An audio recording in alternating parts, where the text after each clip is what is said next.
భద్రాద్రి కొత్తగూడెం జిల్లా భద్రాచలం శ్రీ సీతారామచంద్ర స్వామి వారి ఆలయంలో చక్కెర పొంగలి ప్రసాదంపై భక్తుల్లో వచ్చిన చిన్న అపోహకు ఈ రోజు ఉదయం స్పష్టత లభించింది. ఆలయ అధికారులు తెలిపిన వివరాల ప్రకారం ఒక భక్తుడు 5 కేజీల చక్కెర పొంగలి ప్రసాదం కోసం డబ్బులు చెల్లించి ప్రసాదాన్ని తీసుకువెళ్తుండగా సెక్యూరిటీ సిబ్బందికి అనుమానం కలిగి తూకం వేయగా అది 30 కేజీలున్నట్టు తెలిసింది. ఇది చూసిన సిబ్బంది వెంటనే విచారణ చేపట్టారు.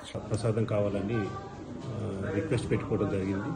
దాని ప్రకారంగా మనం మా ప్రొవిజన్ స్టోర్స్లో వారికి సంబంధించి వారు కట్టినట్టు దాని ప్రకారంగా మాకు ఇక్కడ దిట్టం ప్రకారంగా ఉన్నటువంటి నామ్స్ ప్రకారంగా వారు కట్టిన దానికి ఆ రేషియో ప్రకారంగా మనం ఇవ్వటం జరిగింది.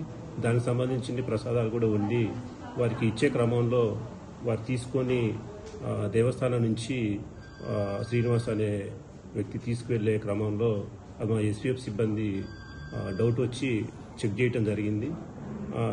అది ఒకసారి దాన్ని హోల్డ్లో పెట్టుకొని మళ్ళీ ఆ ప్రసాదాలు ఇచ్చినటువంటి క్వాంటిటీ ప్రకారంగా మళ్ళీ మేము దేవస్థానం ప్రకారం కూడా మళ్ళీ ఒకసారి రీచెక్ చేసుకొని దాన్ని చేయటం జరిగింది. సేమ్ అంతకుముందు ఏదైతే మనకు 36 కేజీల చక్కెర పొంగలి వచ్చిందో మళ్ళీ తర్వాత మేము కూడా దాన్ని రీఅసెస్మెంట్ చేసుకొని మళ్ళీ ఒకసారి చెక్ చేసుకోవడం జరిగింది. అంతే క్వాంటిటీలో రావటం జరిగింది. దీని మీద ఎటువంటి అపోహ లేదు.